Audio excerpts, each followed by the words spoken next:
બધા જ બહુ સરસ વાતો કરી. જાગ્રતે બહુ સરસ વાત કરી, ધ્વનિએ, ખુશ્બુએ, સ્વીકૃતિ દીદીએ પણ બહુ સરસ વાતો કરી.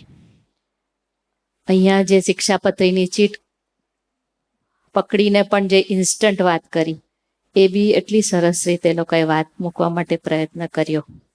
બેઠા બેઠા વિચાર આવતો હતો કે મને લાગે 70% 80% એવા દીકરીઓ છે કે વાતને સમજીને બેઠા છે શિબિરમાં, સમજે છે, વિચારે છે, પણ ચાલવું એ માર્ગે ખૂબ અઘરું છે.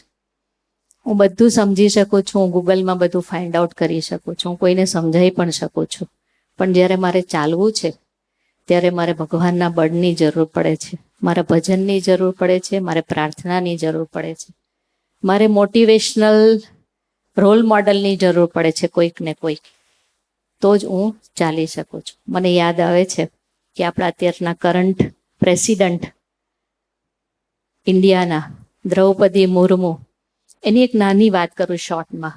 મને બહુ ગમે છે વાત એમની, કે એમને એક સ્ટુડન્ટે પૂછ્યું, ઇન્ટરવ્યૂ ચાલતું હતું બધા સ્ટુડન્ટ સાથે, અને એમને પૂછ્યું, એક સ્ટુડન્ટે ઊભા થઈને એક દીકરીએ પૂછ્યું કે તમે ક્યારેય મેકઅપ કેમ નથી કરતા?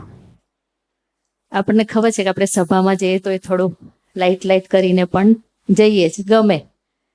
એમને પૂછ્યું કે તમે મેકઅપ કેમ નથી કરતા ક્યારેય? એમને બહુ સરસ જવાબ આપ્યો.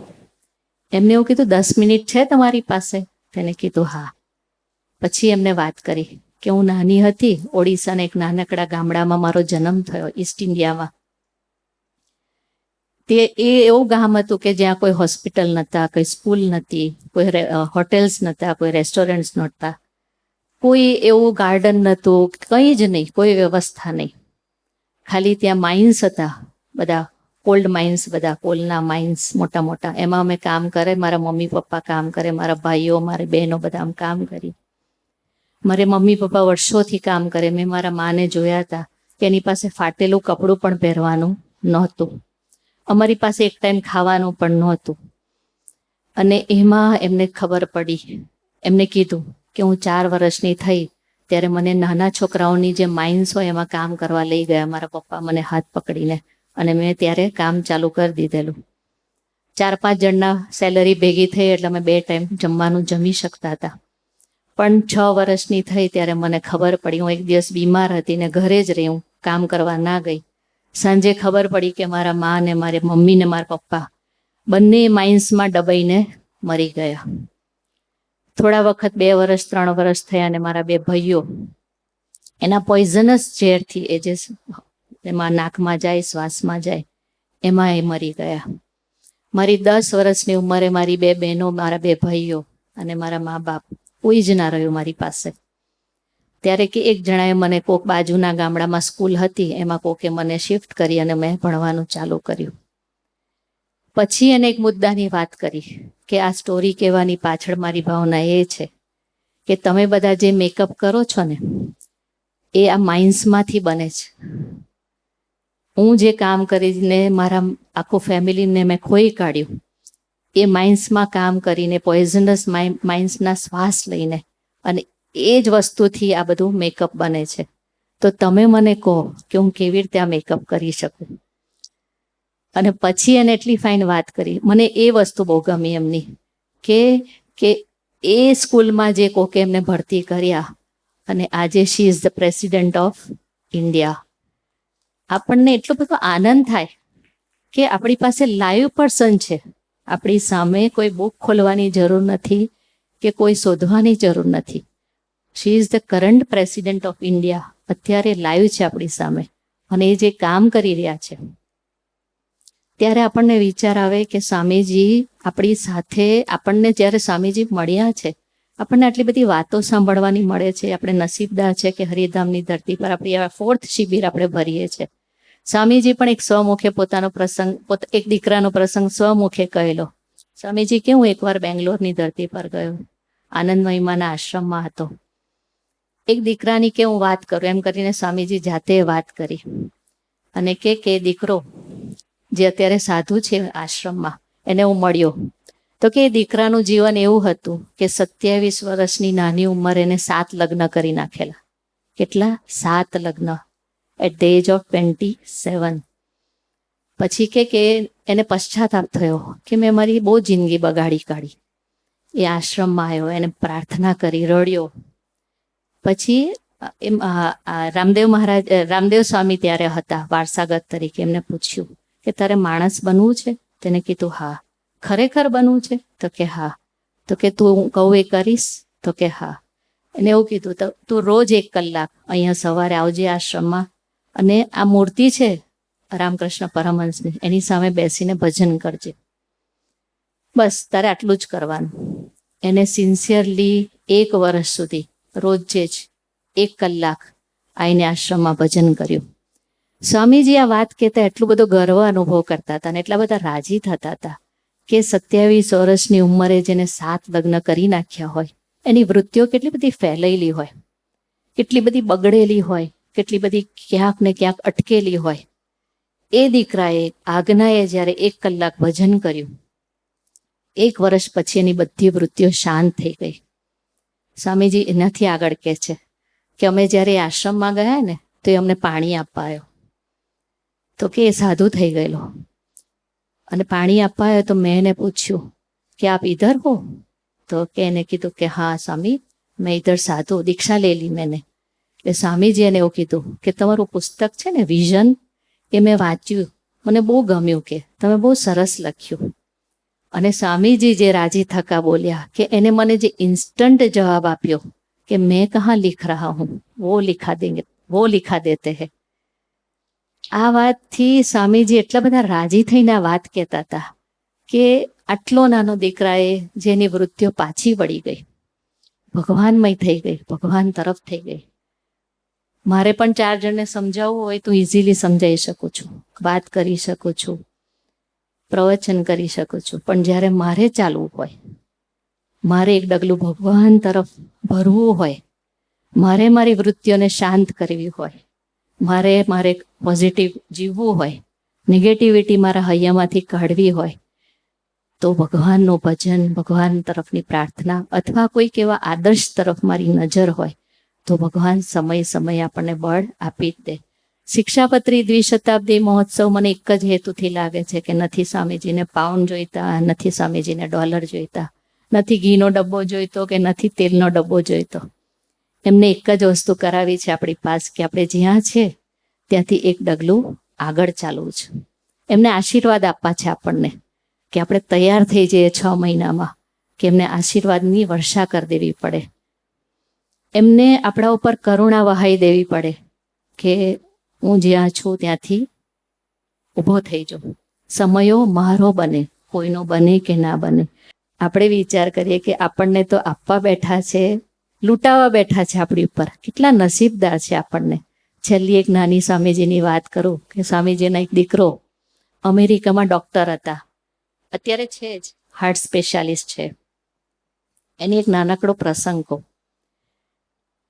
એમની પાસે 102 વર્ષની એક ડોસી આવી અને એને એવું કીધું કે મારે હાર્ટનું ઓપરેશન કરવું છે.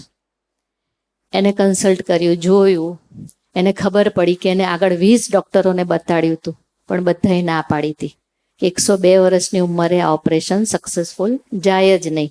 એટલે બધાએ ના પાડી દીધી એને. એટલે એ આની પાસે આવી. એટલે આ ડૉક્ટરે એવું કર્યું કે એને એના કન્સલ્ટિંગ રૂમમાં સ્વામીજીની મૂર્તિ હતી, ત્યાં ચિઠ્ઠી નાખી કે હું હા પાડું કે ના પાડું, અને ચિઠ્ઠી આવી હા. એટલે એને ડોસીને કીધું કે હું તારું ઓપરેશન કરીશ. ઓપરેશન થઈ ગયું, સક્સેસફુલ થઈ ગયું. એ ડોસી એને રજા આપી દીધી અને ઘરે ગઈ. 3 મહિના પછી એ ડોસી આ ડૉક્ટરને મળવાઈ. જો સાંભળવા જેવી વાત છે કે આપણને કહે છે આપણા ગુરુ હરિ સ્વામીજી પણ કહેતા હતા આગળ, પ્રેમ સ્વામી પણ, એની એ જ વાત આપણને કેમ રિપીટ કરીને કહે છે. જ્યારે હવે બહારની વાત સાંભળીએ ને ત્યારે આપણને થાય કે આપણે પણ કરવું છે. એ ડોસીએ ડૉક્ટરના બંને ખભા પકડી લીધા અને એવું કીધું કે તું કોણ છું, કે તારામાં રહીને મારા ભગવાને મારું ઓપરેશન કર્યું છે, તો તું કોણ છું, કે એટલી ખુમારીથી બોલતી હતી. એટલે આ ભાઈએ તો હાથ જોડી દીધા. પછી ડૉક્ટરે એને પૂછ્યું ડોસીને કે તને મારી પાસે આવવાનું મન કેમ થયું, તને આ ઉંમરે આટલું મોટું ઓપરેશન કરવાનું રિસ્ક કેવી રીતે તને મન થયું? એને જે જવાબ આપ્યો છે ને ડોસીએ, 102 વર્ષની એ ડોસી, વ્હાઇટ પીપલ, અમેરિકાના દેશમાં જે રહી હોય, એના સંસ્કાર કેવા હોય, એને કોઈ ભગવાન નથી મળ્યા, એને કોઈ સાધુ નથી મળ્યા, એને કોઈ એવો મિત્ર નથી મળ્યો, પણ એને જે જવાબ આપ્યો ને એ ખુશ થઈ જવાય. એને કીધું કે મારી આટલી ઉંમર સુધી મેં આખી જિંદગી 2 કલાક મેં મારા ઈષ્ટદેવનું ભજન કર્યું છે, રોજ છે જ, એક પણ દિવસ પડ્યા વગર. અને બીજી વાત એને કરી કે 2 કલાક ભજનની સાથે 2 કલાક મેં મારા પુસ્તકો વાંચ્યા છે, જેને લઈને હું ઓપરેશન માટે મને વિશ્વાસ આવ્યો કે મારું ઓપરેશન તો ભગવાન કરશે ને કરશે જ. અને એને ત્રીજી વાત કરી એ જે મને બહુ જ ગમી કે મારા 2 કલાકના ભજન અને 2 કલાકના વાંચનથી મારા હૈયાને વિશે નેગેટિવિટી ક્યારેય ગઈ નથી. અને જેને લઈને મારું પોઝિટિવ જીવન છે અને મને જેને લઈને વિશ્વાસ હતો કે ભગવાન તો મારું ઓપરેશન સક્સેસ કરશે ને કરશે જ. અને પછી એને કીધું કે તે નથી કર્યું મારું ઓપરેશન, મારા ભગવાને મારું ઓપરેશન કર્યું છે. આપણને વિચાર આવે કે એક જે દેશમાં સંસ્કાર જેવી કોઈ નામ જ નથી, જેને પહેરવાની ઓઢવાની કંઈ ખબર જ નથી, એ દેશમાં રહીને ભગવાન પણ આપણને પ્રેરણા આપવા માટે કોકને ઊભા કરે જ છે. આપણને બધું મફતમાં મળી ગયું છે, વગર માંગે મળી ગયું છે, વગર સાધને મળી ગયું છે, એટલે કિંમત નથી. સ્વામીજીના ચરણોમાં પ્રાર્થના કરવી છે કે આજે પ્રેમમેના ધરતી પર પધાર્યા, આગમન પર્વ આપણે ઉજવી રહ્યા છે. આપણે કોઈ સામાન્ય દિવસ નથી ઉજવી રહ્યા, કોઈ સામાન્ય કોઈ કારણ માટે આપણે ભેગા નથી થયા, પણ એવો પવિત્ર દિવસ છે કે જે દિવસે આ સાધુએ નક્કી કર્યું ભગવાન ભજવાનું, સ્વામીજીના સંકલ્પે, સ્વામીજીના આશીર્વાદે.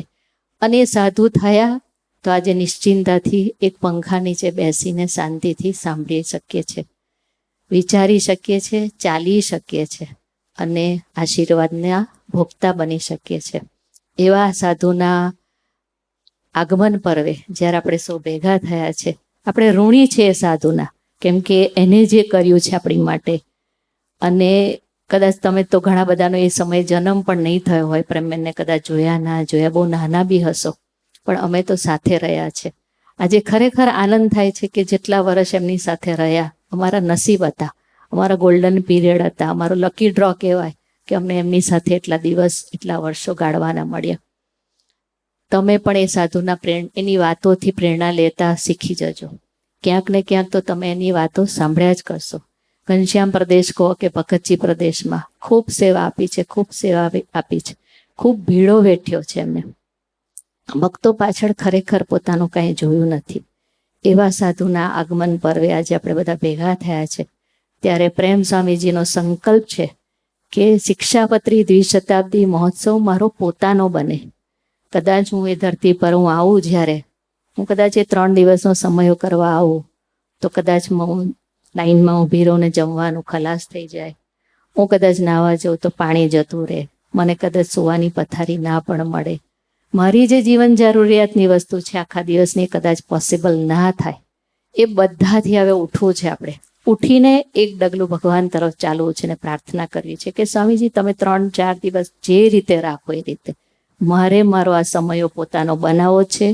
કોઈ પણ ભોગે, કોઈ પણ સંકલ્પે મારે મારો સમય બનાવવો જ છે. અને એથી આગળ આજે આપણા પ્રદેશમાં દરેક પ્રાદેશિક બહેનો આવે છે. આ બધા જે સ્ટેજ પર બેઠા છે આપણા પ્રાદેશિક બહેનો છે, એ લોકો ખરેખર પ્રેમબેન સાથે ખૂબ રહ્યા છે, બેનના માર્ગે ચાલ્યા છે, સ્વામીજીના આશીર્વાદના ભોગતા બન્યા છે. સુરુચિબેનને તો તમે બધા ઘણા બધા ઓળખતા હશો કે સૌથી ફર્સ્ટ વ્યક્તિ હતી પ્રેમબેન સાથે કે જે ભગવાન ભજવા આવ્યા. એ ના હોત તો કદાચ આપણે કોઈ ના હોત. એવા એ પવિત્ર સાધુ છે. સુશીલબેન પણ આગળના 25 બહેનોના જે ફર્સ્ટ ગ્રુપ હતું એમાંના એક છે કે એ બધાએ ખૂબ ભીડો વેઠ્યો છે. આપણે તો બહુ સાનુકૂળતામાં ભગવાન ભજવાના છે. સ્મિતબેન ને સ્થિતપ્રજ્ઞાબેન પણ જ્યારે આપણને આપણા પ્રદેશમાં આવે એમની સાથે ખુલ્લા દિલની વાતો કરતા શીખી જઈએ, દોસ્તી કરીએ, ફાયદો જ થવાનો છે, ક્યારેય નુકસાન નહીં થાય. સુગ્નેયબેન છે, સ્વીકૃતબેન છે, સ્વસ્તિકબેન છે, આ બધા બહુ પવિત્ર સાધુ છે જેનો સ્વધર્મ બહુ સાઉન્ડ છે, જેનો 16-18 મહારાજે સહજ સિદ્ધ કરી આપ્યો છે. અને જે એ બધા પ્રેમબેનની જે એ લોકોએ નિર્દોષ બુદ્ધિથી સેવા કરી છે, મહિમાથી સેવા કરી છે, અદ્ધર વચન ઝીલીને સેવા કરી છે, અમે જોઈ છે. સ્વીકૃતબેનને આજે સ્વામીજીએ SVMમાં મોકલ્યા, એ બધું છોડીને 1 સેકન્ડમાં જે જતું રહેવું. અહીંયા એટલું મોટું એમનું ડિપાર્ટમેન્ટ હતું. આજે પણ એ બોલે કે કાલ ઉઠીને SVMથી એવું કે હરિધામ આવતા રહો, આપણી બીજી સેકન્ડે હું અહીં જઈ શકું એવી રોજ પ્રાર્થના કરું. કેટલી મોટી વાત છે કે એક સ્ટેપ આપણે ચાલવું હોય તો અઘરું પડી જાય છે. જ્યારે આ લોકો બધા એવા મોટા સંકલ્પ સાથે બેઠા છે. આપણા કાર્યકર્તાઓ પણ આપણી માટે ખૂબ દાખલો કરે છે જ્યારે હોય ત્યારે. સ્વસ્તિકને તો હું કાયમ જોઉં જ્યારે રાજકોટ જોઉં ત્યારે, કે સ્કૂલ કોલેજ તો સંભાળતા જે ભક્તોની ગોવાડી કરે છે, એ જ્યારે વાતો કરે ને ત્યારે હું સાંભળીને ઘણીવાર થાકી જાઉં કે આ દીકરી કેટલી બધી ક્યારે પહોંચી વળે છે, કયા ટાઈમે જમે છે, ક્યારે સૂવે છે. એના રાતના 11:30 પણ ભક્તો સાથે કોન્ટેક્ટ ચાલુ હોય. મેં કેટલા બધા ભક્તોના મોઢે સાંભળ્યું છે કે કંઈ પણ એમના જીવનમાં પ્રસંગ આવે ને તો એ લોકોને પહેલાં સ્વસ્તિક દીદી યાદ આવે, પહેલો ફોન એ લોકો સ્વસ્તિકને કરે. એમને હું જ્યારે રાજકોટે ફોન હમણાં થોડા દિવસ પહેલાં જ કરતા હતા તો એ જે ભક્તોની સિક્વન્સ કહેતા હતા કે આને આ થયું અને આમ થયું, બધું જ એમને યાદ હોય. એ જે દરેકને સાથે આત્મીય થવું. સુગનઈ પણ જ્યારે શ્રી હરિ પ્રદેશમાં જાય, કેટલો મોટો પ્રદેશ, હું કાયમ વિચારું કે કેટલું અઘરું છે. સુનૃત ધર્મ ભક્તિ પ્રદેશ, 5 પ્રદેશ સંભાળવા, આટલા મોટા ખૂબ અઘરું છે. અને સૌથી વિશેષ મને કોણે યાદ કર્યા કે મિસ ઉમંગી સૌજન્યબેન, એની તો વાત જ ખરેખર અમે આજે 2 મહિનાથી એમને જોઈએ છે. ખરેખર એ સાધુને જોઈને આનંદ થઈ જાય, બળ મળી જાય કે એ જે પથારીમાં છે અને છતાં પણ 24/7 એની નજર જ નથી કે મારા પગમાં શું થયું છે. ખરેખર બહુ મોટું ઓપરેશન મહારાજે કરાવી નાખ્યું છે, પણ વેરી ફર્સ્ટ ડેથી આજ દિન સુધી અંદર મન સુધી પહોંચ્યું જ નથી કે મને શું થયું. બાકી આપણું મનન ચિંતન એ જ થયા રાખે કે મને આ વાગ્યું, મને લોહી નીકળ્યું, મને આમ થયું, મારાથી હવે નહીં થાય, હું ક્યારે થશે સારું. આ વિચારોમાંથી બહાર જ ના નીકળે. એમને 1 સેકન્ડ પૂરતો વિચાર નથી આવ્યો કે ક્યારે શું થશે. એ જે સ્વામીજીના માથે પડીને જીવવું, એ સાધુતા જુદી છે અને સાધુની વાત આખી અનેરી છે. સ્વામીજીના ચરણોમાં પ્રાર્થના કરવી છે કે ખૂબ સરસ તમે અમને સાનુકૂળતામાં બેસાડ્યા છે. તો શિક્ષાપત્રી દ્વિશતાબ્દી મહોત્સવ અમારો બને, કોઈનો બને કે ના બને, પણ અમારો બને એટલી જાગ્રતતા, એટલું બળ હે મહારાજને સ્વામી તમે અમને આપશો. એ જ પ્રાર્થના સજાનંદ સ્વામી મહારાજની છે.